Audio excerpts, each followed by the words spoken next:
Ladies and gentlemen, my name is TotalBiscuit. I'm here to ask and answer one simple question. WTF is Shootmania Storm. We've covered this on the channel, but in a different way. Not from the perspective of someone that plays, but from the perspective of someone that commentates. It didn't go down so well. Let's just put it that way. Unfortunate. But this is a game that I have commentated at various events, including E3. Why did I do that? Because I was paid to. That's what a professional commentator does. You go out and you commentate a game, play by play or whatever, because they value your speaking skills. Really that simple. You don't really give an opinion on the game in any way, you just commentate. Now I get to give an opinion on the game. Shootmania Storm is now officially released on PC for the price of $20 or your regional equivalent. Question is it any good? Well, let's have a look at the options menu, shall we? Always a good idea, considering this is supposed to be a PC-focused FPS. It's got a reasonable amount of it. More of it is actually outside of the game in the launcher, so this is slightly misleading. Does have a fair amount of resolution options, including the old 640 by 480. Clearly a game designed for people on PCs that are 10 years old. And indeed, the gameplay style is very much old school, although the game itself a little prettier than what you would expect. The problem with the pretty, I suppose, is that the game doesn't actually run very well. This has been a problem since the alpha, and continues to be an issue. Unless you crank everything down to minimal, you will be finding some very curious frame drops indeed. Now, my experience in this game is that, depending on which map you're on, depends on what frame rate the game deigns to give you. There are some of them that drop particularly low, and for a precision shooter, which is what this is an old-school deathmatch-ish shooter, although it's very much simplified down to what it would be if it were broken down to its core basic elements.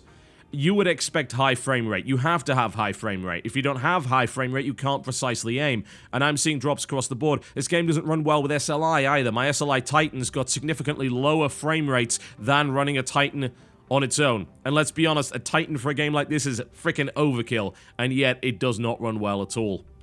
This has been a problem that many people have reported.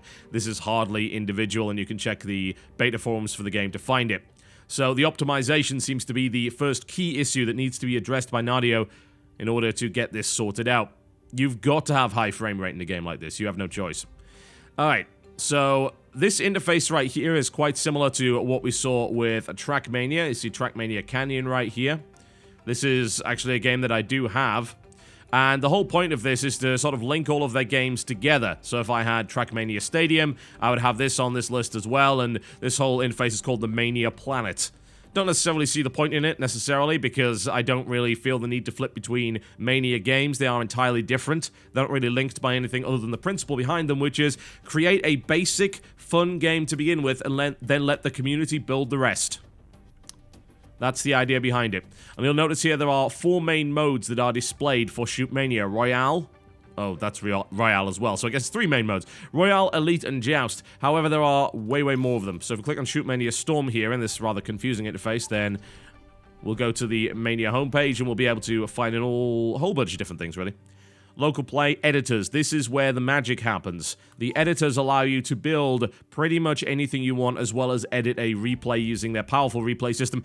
I believe I showed you some principles of this in the Trackmania Canyon video. The NADEO guys have always been very good at creating editors for their games. That's really the principle behind them. However, this reliance on community creation requires enthusiasm for the game. If there isn't a large community backing the game up, then you won't get the good modes. The modes that they've come up with, stuff like Joust and Royale as well, or Royal, I think it's actually Royal rather than Royale, there's no E on the end of that, as well as Elite, those are modes that NADEO created. You'll see there's beginner servers here, you can actually go and try them out. And then if we go to all, we can see all of the other ones. You can also create your own game. The server browser list is what you would really expect from an older game, but a lot of these servers are very empty. Also, it takes quite a lot of time to navigate because it actually takes time to load them for whatever reason. This is all of the North American servers. There are not a lot of players for this game. That is the basic reality of this situation, and it's very hard to get around that. You can, of course, choose a different region if you so desire. Not that I would recommend it, considering the ping. That's other countries. We go up to North America, up to World. We go to World, then we can see how many servers there really are. This actually only goes up to 99 here, but you'll notice there are quite a lot of players, especially in France. This is a very popular game in Europe, not so much in the US. And that's kind of the same with Trackmania, really. Trackmania still has a thriving esports scene in the EU, but I've not really heard of a huge amount of it in the US, although I know people still play it. So this is unfortunate if you happen to be in North America, because you will not be getting all that many servers. If you're in Europe, however, you've got a lot of choice. Let's go to create, shall we? Try and figure out what's going on here. If we go to game modes, we'll... maybe not. Okay, that's not actually doing a damn thing. This is a whole bunch of scripts, it would seem, which will let you load all sorts of different things. I'm trying to get it to pick a different game mode, but it's not actually letting me do that, which is really weird. Maybe I have to rent a server in order to make that happen.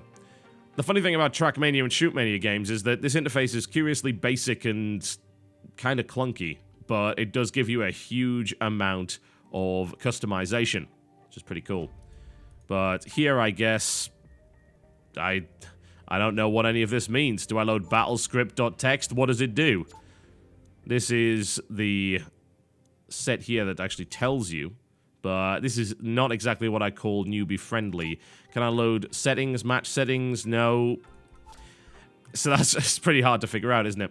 If we go to modes, however, this will at least allow us to see some different modes available for the game.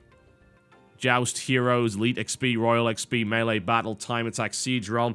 There's official game modes and custom game modes. You see Battle, Royal, Elite, and Joust seem to be the main modes. I know there's like a ball mode of some description as well. Haven't really seen that. But these seem to be the official ones.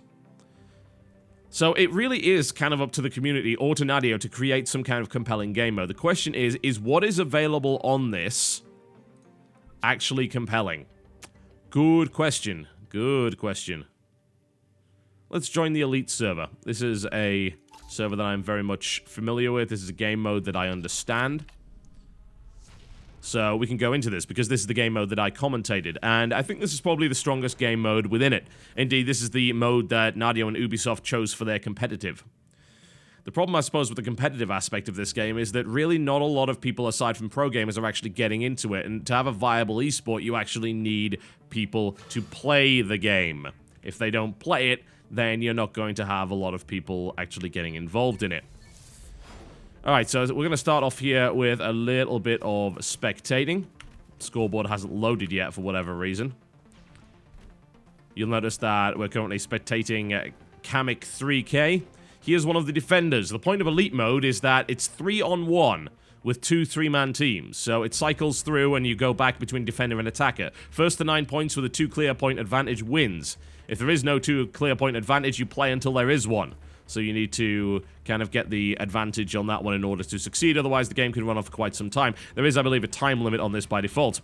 Now, the guys who are defending have a rocket launcher. That rocket launcher has 4 rockets in it, and that takes time to reload. But they only have 1 armor. That means they die in a single hit. That was a pretty big miss right there by liquiddouche. The attacker has to capture the point. Yeah, like that. Seems like the defenders really didn't know what they were doing here. We don't also have complete teams, which is really unfortunate. I guess we're kind of waiting for that to happen. This is supposed to be 3-on-1, but this is a good... there we go. It looks like we've got another player, so we should be able to get into that momentarily. This is a good chance, however, to explain the mode. So, it's 60-second rounds. For 45 seconds at the start, the flag is uncapturable. And that means that you have to survive as the attacking player. You don't want to be doing that, because that would make you dumb. However, the last 15 seconds of the match, the flag can be captured, and it takes you about 1 second to do so. So you have to defend and try and eliminate the attacker before he is able to do that, which is in itself kind of interesting. The way that the maps are designed also enables for some fairly clutch plays and crazy sniping and so on and so forth. He's headed over in that direction.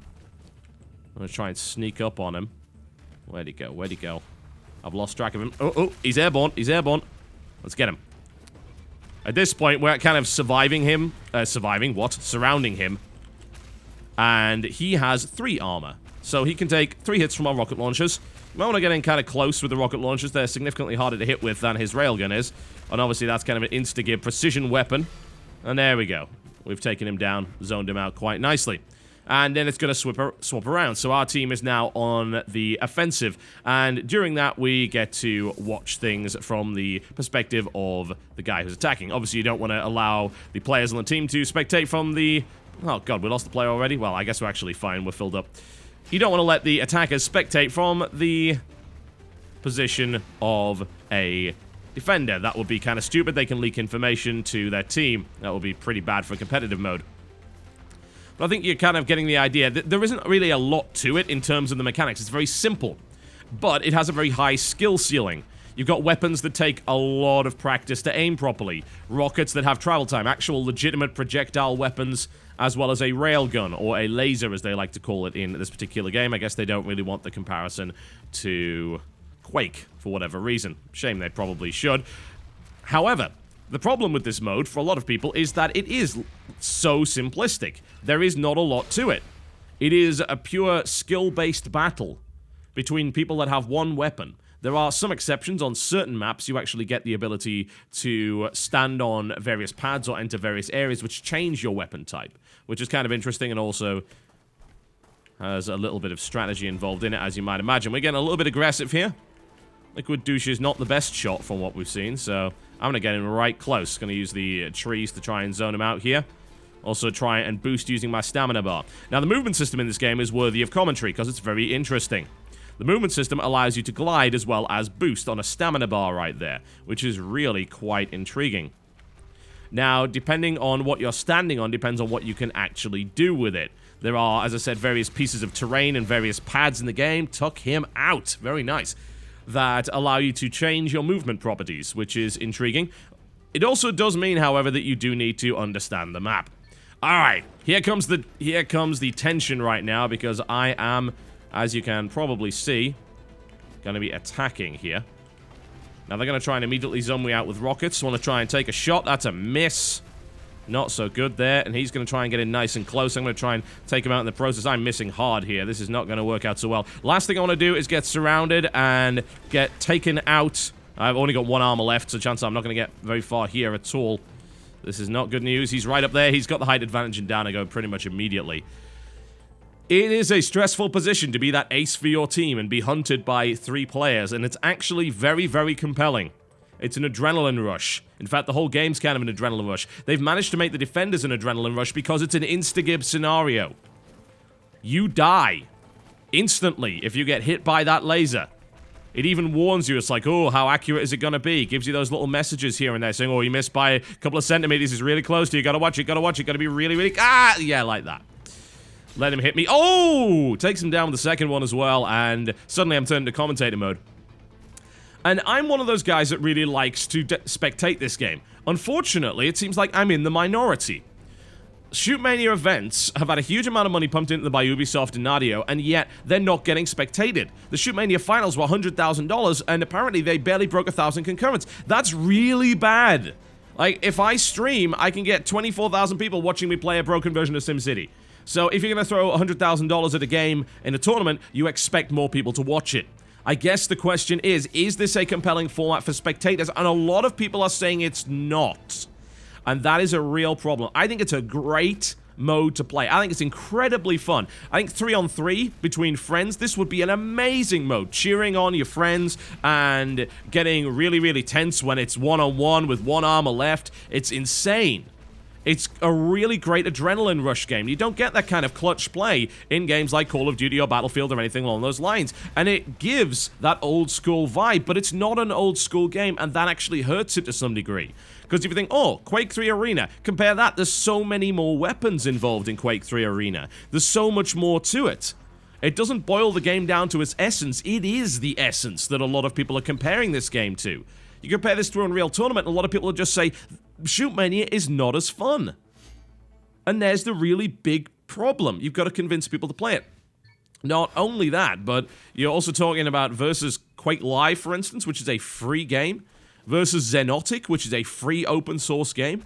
Will people pay $20 for Shootmania? And that comes back to what I was saying earlier. It relies on the community creating compelling modes. There is nothing stopping Shootmania having a bunch more weapons. Pretty much everything can be modified. However, the base modes are nothing like that. We can't rely necessarily on the community to create really good game modes, especially if the community is very small to begin with. When you start with something like Trackmania, which had Trackmania Nations, whatever was it Trackmania Nations, I don't know. There was one mode that was actually free, and loads of people played that version of Trackmania. It was incredibly popular, especially, oh wow, a little bit of suicidal play there. He lost 2 armor already, but he takes the second one down. And then is finally finished up. A little bit of aggressive play there from Kamek3K, but, you know, he seems to know what he's doing. You can't necessarily rely on the community if you don't have much of one to begin with. With Trackmania, you had a large community, so you had loads of tracks and cars design and all sorts of things. And that game had a life of its own as a direct result. But Shootmania doesn't have that yet.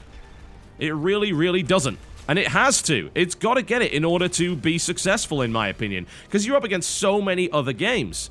And some people feel that there's more depth in something like Tribes, which they might not be necessarily wrong about. Some people think there's more depth in things like Call of Duty even, simply because they believe that unlocks and things like that constitute depth. And they're not really correct in that regard. 9cm miss.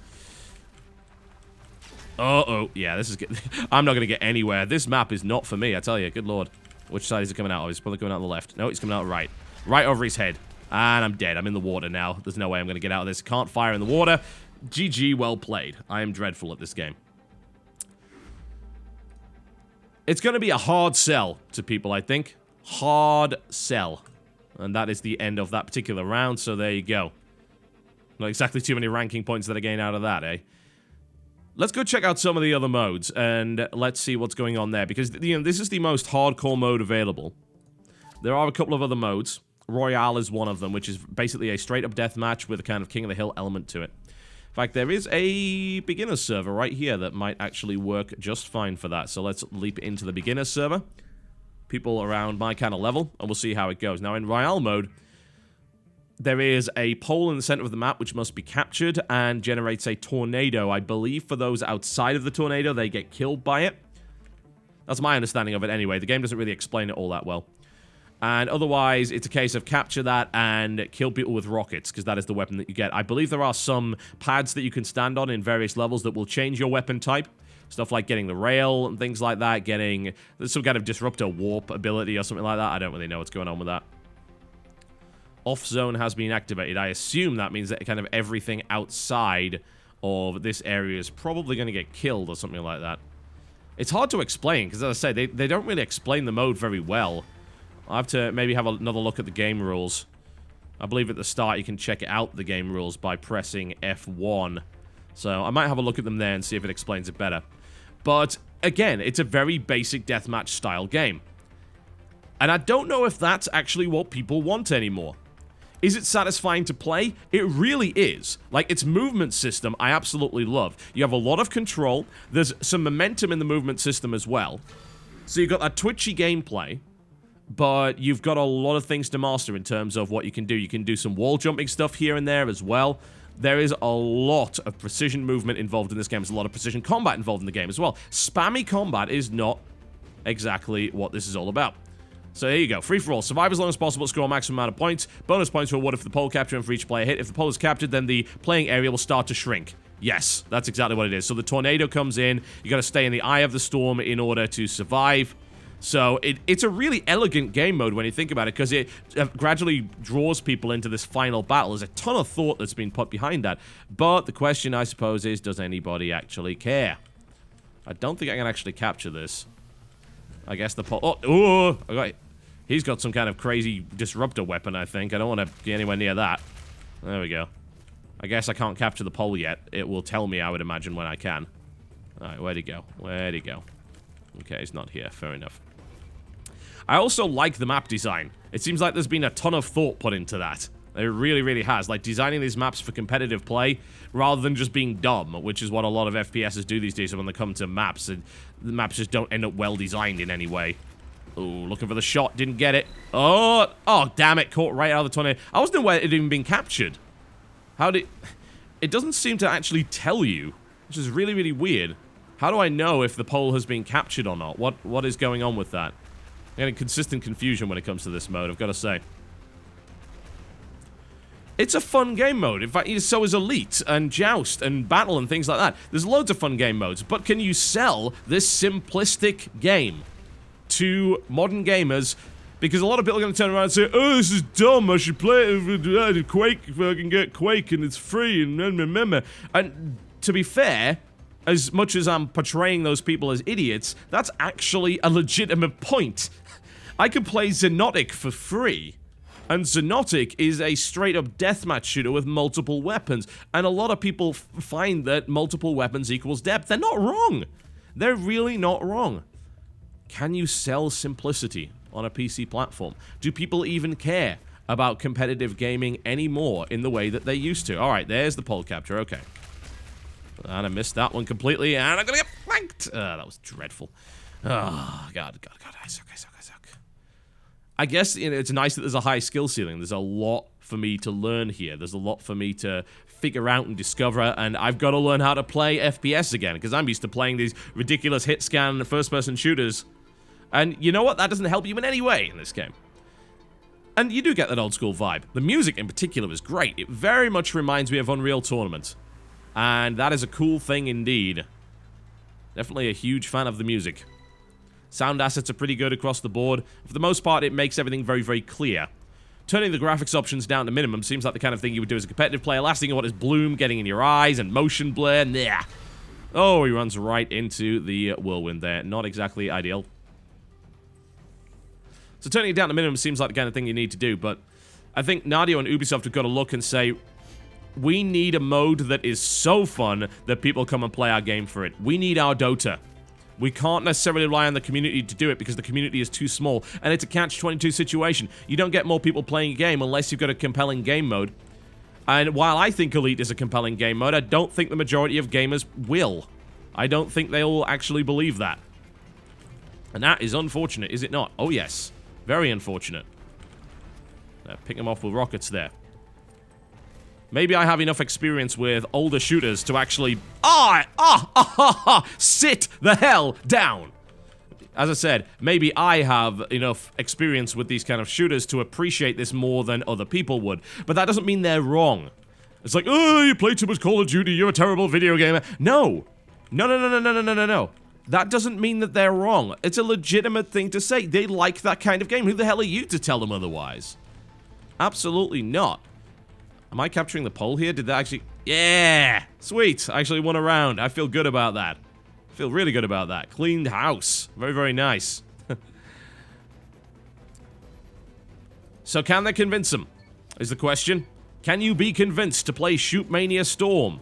What kind of game mode would you need to see?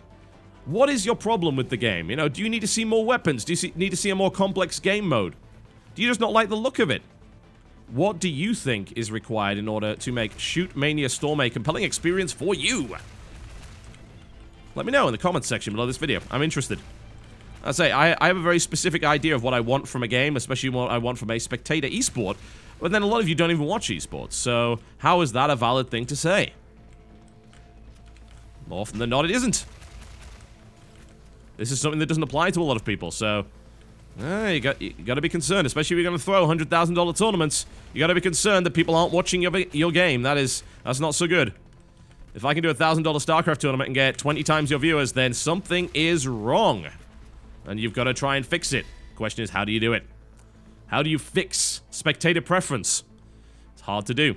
It's a big challenge. There you go, folks. Shootmania Storm, a couple of different modes for you. It's currently available on Steam, $20 or your regional equivalent. If you want my final conclusion on it, I like the game modes. I like playing it. I think they need to optimize the hell out of this game because there's no way in a million years that Nvidia Titans should be struggling with a game as basic as this. Absolutely not. That is absurd. What a ridiculous notion. But I like the game modes because they're very adrenaline-fueled. Elite in particular is incredibly fun. I would love to put a team together for Elite and actually play regularly because I think I'd have huge amounts of fun with that. That sounds like a great idea. How wonderful. But I think the simplicity of the game is going to put people off. And they're not wrong by being put off with it in the first place. You cannot call them, oh, casuals. No, this is a really simple game. And some people just don't want that anymore. You consider something like Dota? Not a simple game. Yes! There's a lot of raw, primal satisfaction, I think, though, to be had with Shootmania. At least in my opinion. I like it a lot, but I can definitely understand why some of you wouldn't. Alright, folks. Shootmania Storm currently available on Steam! Ah. Come on, Mr. Pants. You're gonna get him. All or nothing right now with Mr. Pants right here with the engagement. Oh! You see why I like it? Yeah. Alright, folks. My name's been TotalBiscuit. Thank you very much for watching. And I'll see you next time.